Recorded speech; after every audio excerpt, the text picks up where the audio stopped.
Now, I don't know whether a lot of you realise this, but Arthur's actually leaving the IPA.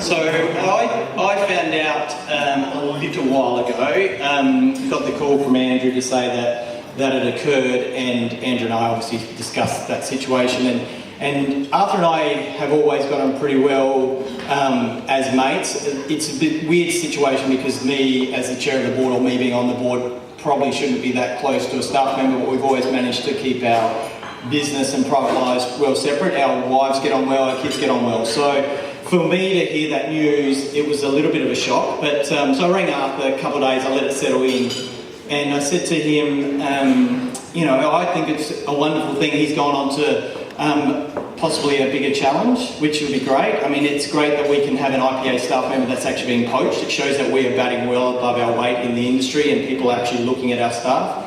No one wants to lose staff, but I think someone the colour of Arthur, you know, fair enough, he's been going on to different things, so he's getting upset, which is not what I wanted, but anyway, he'll get more upset when he sees what Colerain's got in store for him. So, but I just wanted to say, you know, I told him at the time, and I honestly believe this, that I will never fault anyone if they're going to take time out of their existing job and go on to something else if they think it's going to be a challenge, and I respect people for that. So I said to him, he's well loved by all the members, the staff and the board, and you know, that's something to get that sort of respect. So what a great guy. So I didn't want this to be one of those situations where he just sort of disappeared into the sunset and no one realised that he was going. So make sure you acknowledge that over the next couple of days.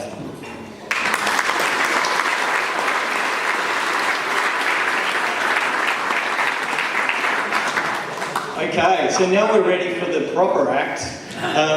So yeah, we've got the soppy stuff out the way. Now I think we've got the very funny stuff to come. So Andrew Colerain will come and do something in recognition of Arthur.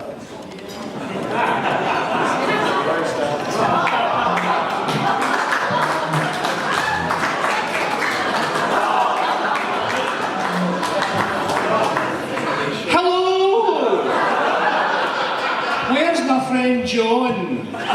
Where's John? Now, many of you would know that John and Arthur have a very unusual relationship. I'm not suggesting that they both voted yes. However, it has been suggested that they have a very close relationship, but I understand why. Apart from the fact that John, although being his inferior in the corporate org chart, has been a wonderful mentor to Arthur, and indeed only last night over 1 or 12 whiskies it was mentioned, as Arthur was quite teary, that he really owed it all to John. John explained to him the ropes of what a service member organisation is all about, because prior to that Arthur didn't have a clue. He was completely useless until he was taken under the wing of John Burns. And the real reason they're so close is that they've shared a near-death experience together. Now, not many people... Thank you, darling. Thank you, Vera. Train your daughter to clap more often. They shared a near-death experience. I believe, John, you're going to have to help me a little bit here. Was it Calgary? Sorry, Aspen, and they were away on official business for the IPA, but they got some bad... Now, don't get me wrong, Andrew Conway is a magnificent leader and normally communicates things exceptionally well, but he didn't communicate the dress code that was required for survival in -23 conditions. Sorry, John? 28. Oh, brown hat, blue hat, who cares? -23, -28, I think they get the bloody point. So there they are. Feel free to interrupt at any time. I don't want my stories to get in the way of your interruptions, John. So there they were, trying to get up to the top of the mountain to present IPA awards to the delegates at this particular conference. they managed to find the oldest, ricketiest ski lift. I think it was a quad lift, but it wasn't particularly good. It was open, and there they were in their T-shirts. I think John may have been wearing his IPA gymnastics singlet, or something similar, something with the same thermal properties. And wouldn't you know it, 23 metres, John was at 25. 53, oh fantastic, 53 metres up, the world's tallest chairlift, 53 metres up, it stopped. And there they were. And they were there for how many hours, John? 27 minutes precisely. The second stages of hypothermia were starting to settle in. And John is a robust character. Anyone who knows John well will realise that he's a man's man. He likes a drink. He was the state goalkeeper for hockey. He was an A-grade squash player. He has a black belt in karate. He has, you know, he's an out there kind. He's walked the Kokoda track. He's done all of these incredibly manly sorts of things. But that day, and that day only, he was cuddling Arthur like there was no tomorrow.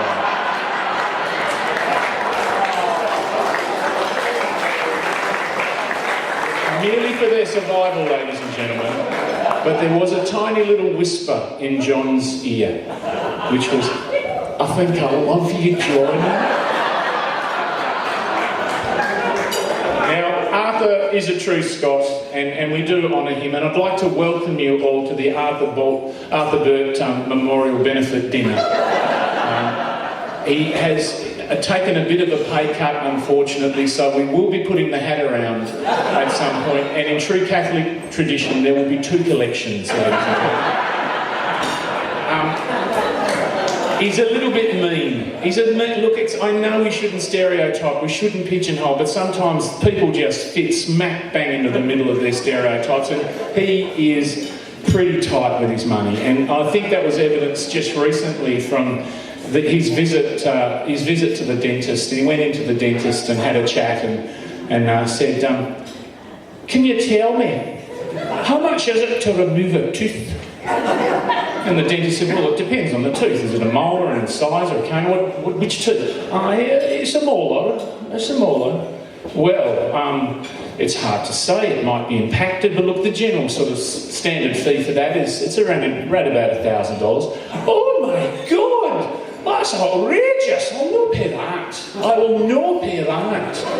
How much is it after your Medicare and your bupa? So that's the out-of-pocket expense. Oh no, no pay that. I'll no pay that. I tell you what. How much would it be if there's no anaesthetic? And the dentist is aghast, obviously. He said, no, I wouldn't recommend that at all. It's excruciatingly painful. It's 2 hours of misery. No, we can't. Don't you worry about me, big man. I'll look after my... Look, don't you worry. You just answer the question. How much without the anaesthetic? He said, well, look, the anaesthetic is actually quite a large component of the overall fee. So if we took that out, I suppose it would be $500 out of pocket. Well, you're heading in the right direction, but that's still way too much. It's an outrage. No, good man. Tell you what, how about this? There's no anaesthetic, and it's no you who pulls the tooth. It's your wee assistant dentist. Give him a bit of practice. I don't know, $300 out of... that's a wee bit better. I tell you what, how's this? There's no anaesthetic. It's no you who pulls the tooth, it's the other wee fella. And we use it as a training run. So you get all these other wee junior dentists to come in and they have a wee look at how it's done. You can charge them. I'm doing you a favour, pal. In desperation, he looks at Arthur and says, okay, $100. $100 out of pocket. How's that? Oh, I think that's acceptable. Can you book in my wife Sally for Tuesday?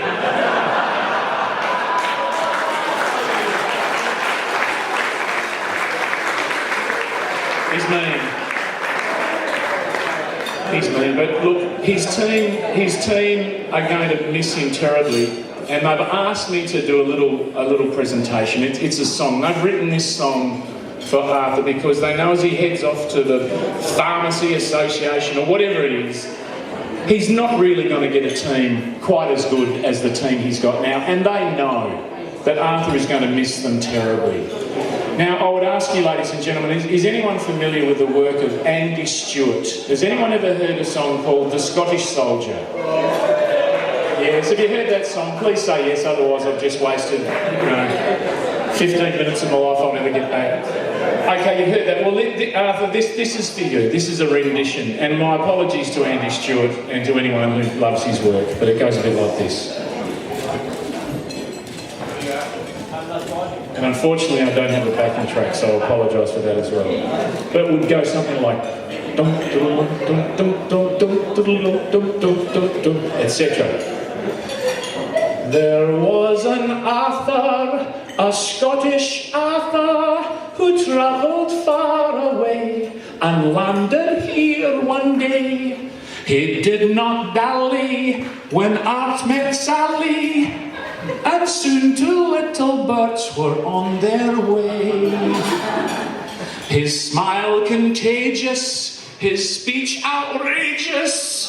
He worked in marketing, his work was sparkling. But now he's sighing, his heart is crying to leave his friends in the IPA. For great as his new team will surely be, as they help him see the world of pharmacy. As exciting as his new role may be, he'll still miss the IPA.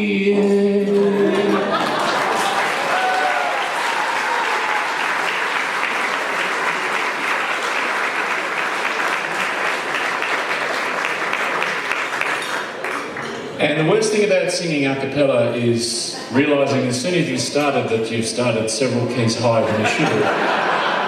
And feeling like a little bit like a certain Olympic gymnast as he's going across and catching things where they shouldn't be caught. But we do have a presentation for Arthur, is that right, John? Here it is, ladies and gentlemen. The fabulous Phil, wine guru extraordinaire. Now, what have we got here? It's whiskey. Now, that's unusual because he's the only Scotsman in the world who doesn't like whiskey. But come up, Arthur. I'm not saying he doesn't drink. Lord knows, we're not saying that. Arthur Burt, ladies and gentlemen. So, here's your bottle of whiskey. It's empty. It's empty. Well, it may not be completely empty. You might need to have a look inside it. Oh. Is this one of John's missives? It is. It's John's missive. So do I have 3 hours to do it? No, actually, it's not that long. Thank you, John. What does it say? I owe you 1 bottle of Canadian Club G-Bugs. Now, he's putting, you're never going to see that bottle of Canadian Club, are you? Or are you? There it is. Phil, rather than have Burnsy shuffle up, could you? I need another 3 hours. Yes, can we just see what's up for breakfast if John's... Here it is. So there's your Canadian Club. Now we do all, as Damien said, we all do have immense respect for you. You've been a breath of fresh air to this organisation. The members love you, your team loves you, all the other employees and the board. And I think, ladies and gentlemen, would you like Arthur to say a few words?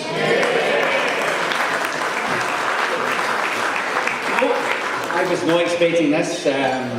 Very humbled, overwhelmed by, I sound like a broken record. I was not looking to leave. I was approached, and after 8 years and I've said to Andrew, this has probably been the best 8 years of my career. Love you all, love the people I've been working with, and I'll miss eventually this. I will, but I'm not leaving. I'm still going to stay within membership, so I'm going to be back like a bad penny. Good penny, to share what I've found here with you guys, and hopefully As someone quite rightly said, I came to this organisation after having worked in rather large financial services institutions back in the UK. Membership was not something I thought I would ever do.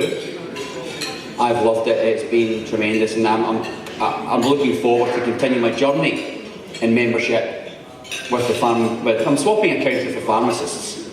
So as a sage said to me on the way, well, at your age, that means you've got that endless supply of blue pills. I've had so many Breaking Bad comments on Facebook, but I'm going to not keep you any longer. Enjoy your dinner, but it's been wonderful, and I will not be a stranger. Thank you.